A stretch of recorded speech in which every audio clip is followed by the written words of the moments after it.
In this workshop you will learn to create faux malachite, one of the bravura finishes, using colorants and glazes. Malachite is a natural product and is perfect for small objects. Creating interesting furniture using it in a traditional way, or giving it a modern twist on contemporary furniture.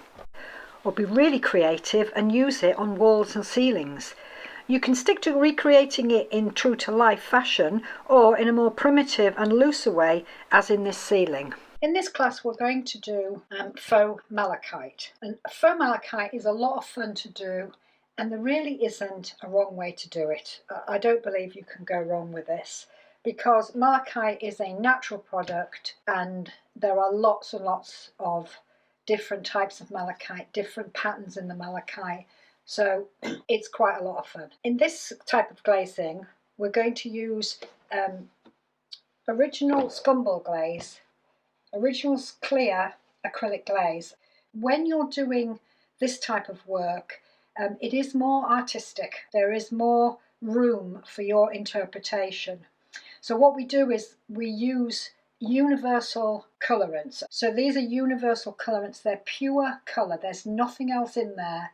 There's no binders, there's no dryers, nothing. There's just the colorant, and that's what we use. And we mix the colour to be what we want it to be. The base of the malachite, you can go from anything from a kind of grey-green, you know, light grey-green, up through different shades, right up to this kind of teal. And it will give you different looks. So there's a lot of black in that glaze. And in this glaze, there's a lot of blue. So you can see how different you can make it look, and different backgrounds will give you a different look. So it depends on what you're looking to do. I've marked out a design on this board.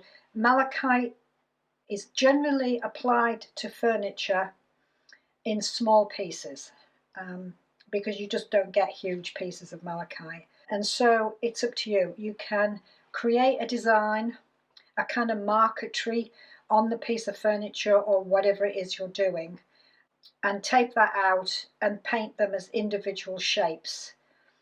Strict. So I've made out a pattern on here. I've done it in pencil so that you can see it. I wouldn't ever normally use a pencil to mark anything out with. It's notoriously difficult to get rid of pencil marks. What I normally use is a watercolour pencil. So if I'm marking something out on a wall or a piece of furniture or whatever, I use a watercolour pencil because it's just so easy to get rid of. So we're going to tape, and we're going to tape it in such a way that we can do more than just one of the shapes.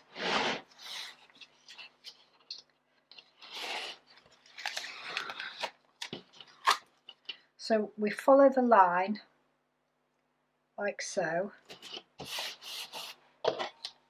and then we take, you know, a putty knife or a blade or whatever you want, and we lay it so that it's laying across the tape and it's joining up these two lines either side like that, and then we just pull, okay, and that gives you a nice sharp line there.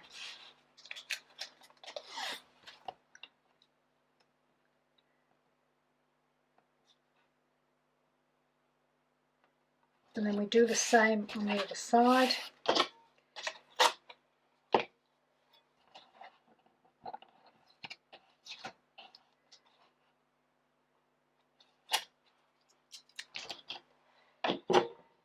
I like to do it like that. I don't like using a scalpel to cut my tape with, because it's just so easy to cut into the thing that you're painting, and that's, you know, not something you want to do.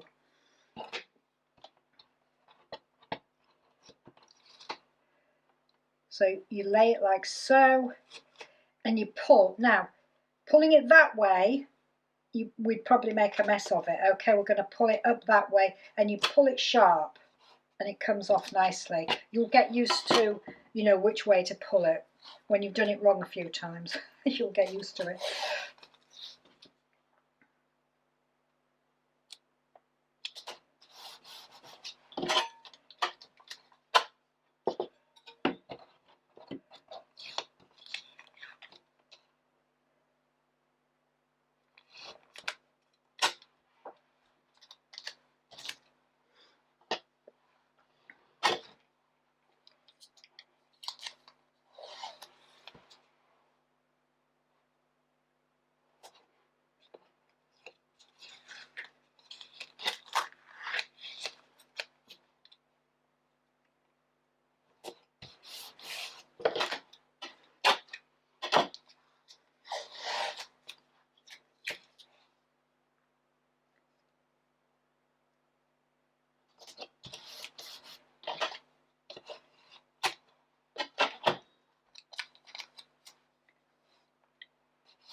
So when we're marking anything out with tape, we just do it like this so that we can get the maximum amount of glazing done. You know, you don't want to be doing it one bit at a time.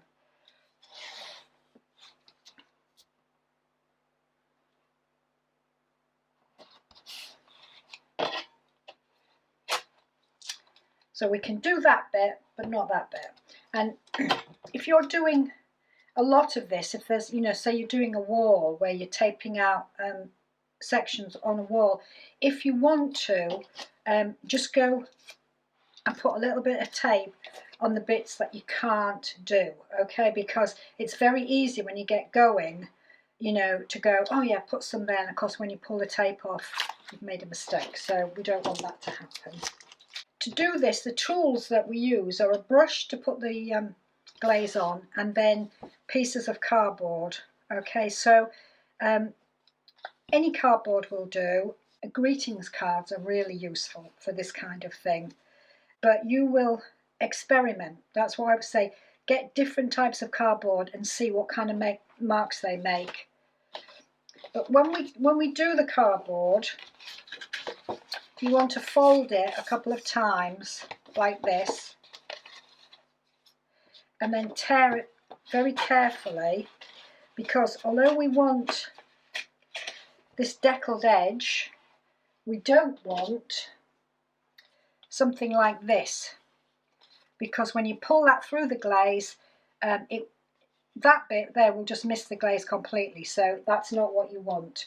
You want nice deckled edge but straight. Okay, so we're quite careful how we make the pieces that we're going to use. It's good to make some different sizes, you know, some small ones for getting into small places and some bigger ones. If you were doing this on a large piece of furniture or a wall, obviously you would make your pieces of card the appropriate size. And everyone has, you know, their own favourite types of card for doing this. People say it doesn't matter which side you use, the shiny side or this side, but I prefer to use this side. Again, that's something you'll play with and you'll figure that out for yourself. So we're going to mix up a colour, and again you need to play with this to find the colours that you like to get what you want. This is phthalo green, blue, okay? This is a polyvine colour and it's just called blue. So you could use ultramarine, you could use cobalt, you know, there's lots of blues. You need to play with them. And then a touch of raw umber. Raw umber is one of the most useful colours that you can have when you're doing anything. It's just so useful for taking, you know, the brightness out of something, for antiquing something. It's a great colour. You need raw umber.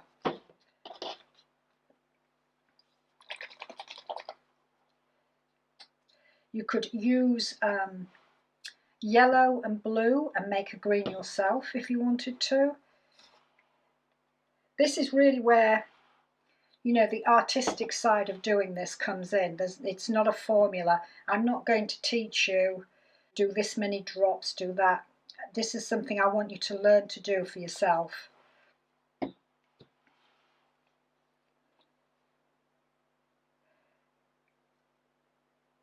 So we would put mostly the green, then a good squirt of blue, and then a smaller amount of the raw umber. Mix the colour before you put any glaze in it, because you need to be able to see if you like the colour, if you've got the right colour. And this is why I quite like using the white plates, is because you can see the colour on it. So I'm going to put a little bit more blue.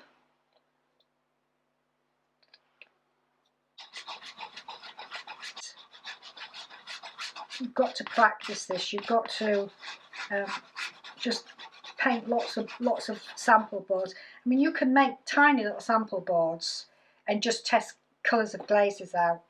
Tiny little sample boards of different background colours and test glazes out.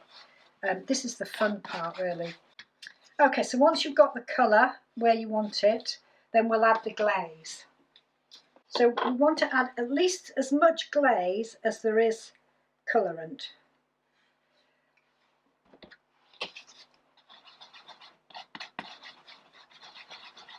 And the reason we mix the colour up first is because of this, because the glaze is white and it alters your perception of the colour. So if you just drop the colours into the glaze, it would be a lot harder to tell if you've got the colour right or not. Okay, so we've got the glaze. Okay, so I'm going to put the glaze on this first piece and make sure that you get it right up to the tape, that you don't get a gap, because it's really easy to do that. And then smooth the glaze out. I'm just going to tap it a little bit with, if you don't have a stippler, don't worry. The method I use for doing this, this malachite, you don't really need a stippler. It's not essential. Some people do malachite and they leave gaps in between the islands. And if you do that, then you need to stipple it, because you don't want those gaps to look like brush marks. Now I take a piece of cardboard. Like I say, I tend to use it on the rough side, not the smooth side, but that'll be for you to play with and understand. And when you start, you always want to start off the piece, you know, like don't put your card down right on the piece, into the glaze. Start a little way off so that you don't see where it comes on and where it goes off. And then we just a little wiggle as we bring it round, and we always want to wipe the card off.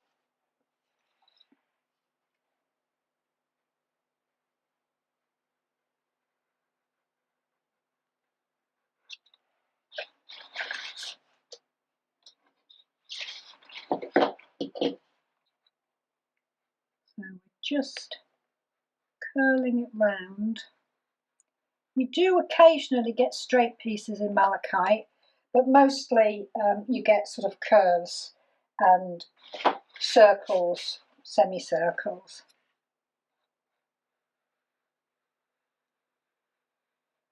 Like I say, come right off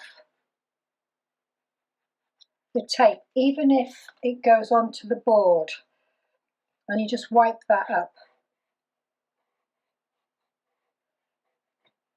But if you stop before you get right off, you'll be able to see it when it dries.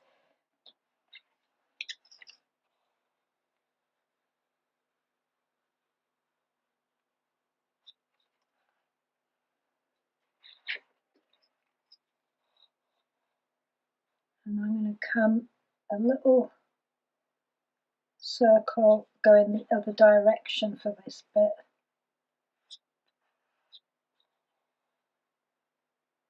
Okay, and that's for the first piece. That's it. It'll look a bit strange because it's off on the tape, and so it will look a little strange until we take the tape off. I'm going to do this piece next.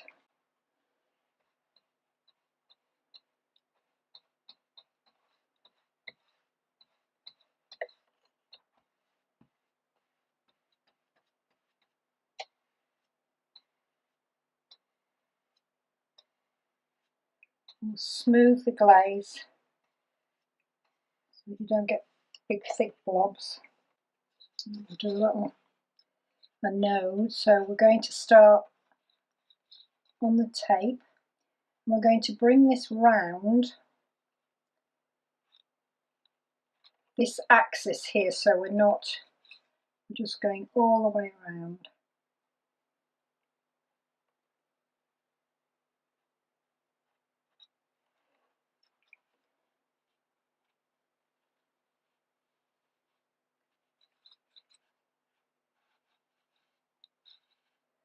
When you're doing these, try to keep even pressure on the card.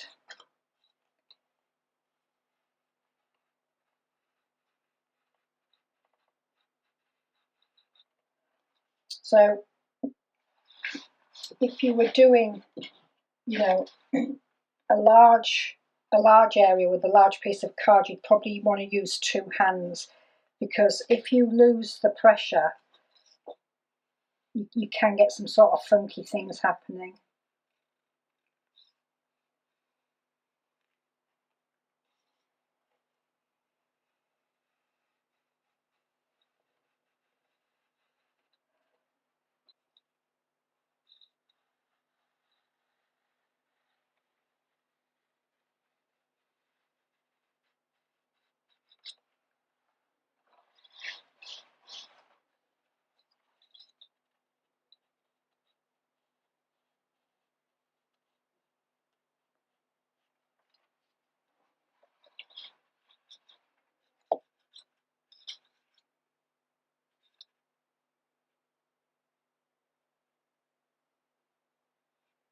So it's good fun, you know. You just you can make it up as you go along,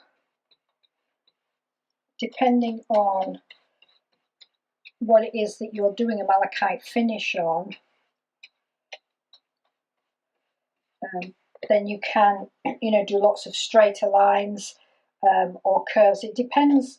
It has to suit the piece that you're doing, and you'll see that as you go along.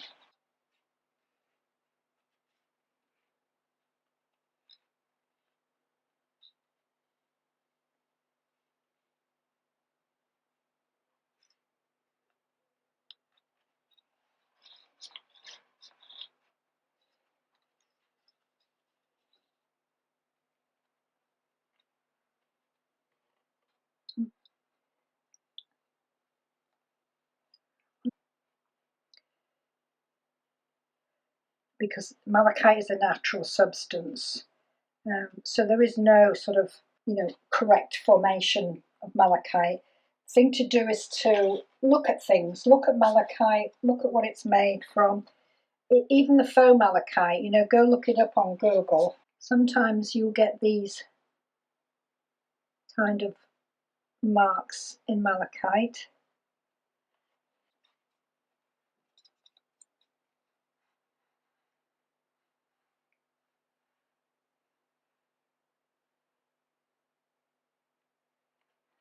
And if you do a section and you don't like it, just wash it off. I mean, this glaze stays open a pretty long time, and you can literally just wash it off. You can go, I don't like that bit, I'll just wash that bit off.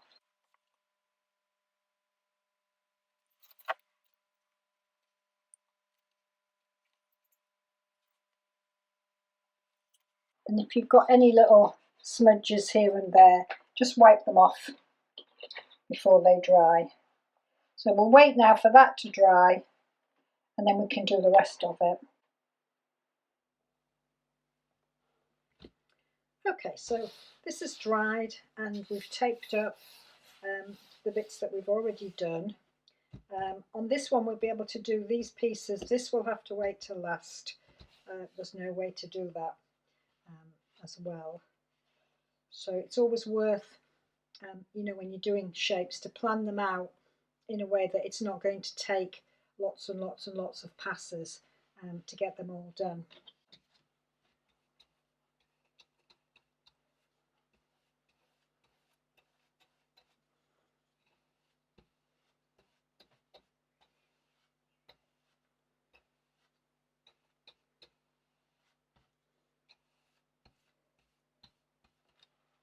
So it's always worth looking at what you've got, you know, nearby, so that you don't keep repeating the same things.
And so we just continue down, filling them in, and then we'll take the tape off and we'll wait for it to dry, and we'll do this piece last.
And we remove the tape. We remove the tape straight away because it helps it to dry. You don't want these thick lines here taking forever to dry, which they will if the tape's left on. We'll always take our tape away from the wet glaze.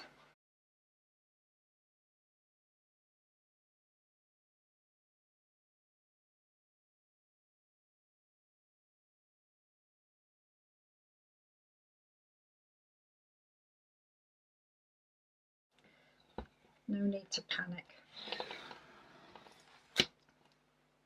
Let that dry, come back and finish that piece. Okay, so this is the last bit we're going to do. So we're going to tape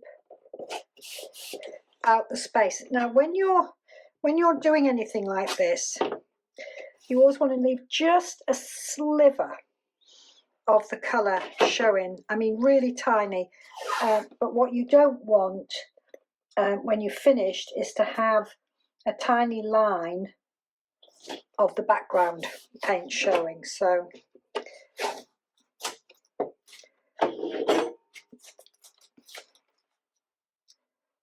we're just going to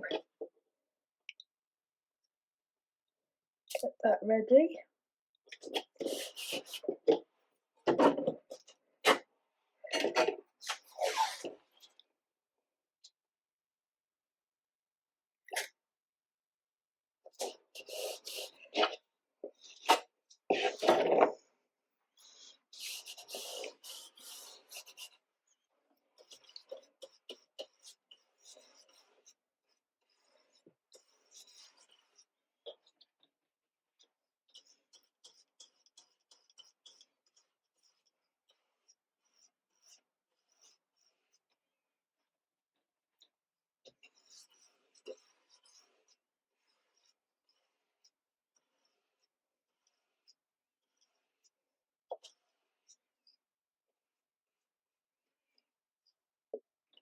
Have a look.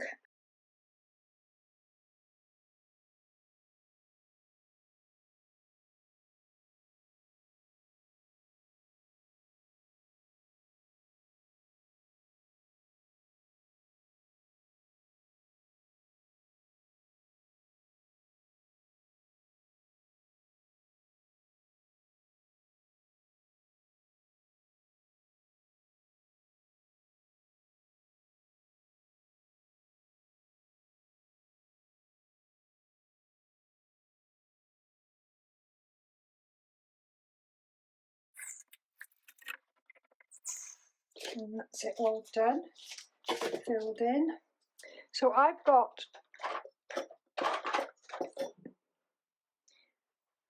right in there, I've got a little bit missed. So you just simply go in with a little brush. You know, as long as the background colour isn't showing, no one will notice it. And that's it done, and now it just needs to wait and get varnished. Although malachite is green, Faux malachite can be any colour you want. Have fun experimenting.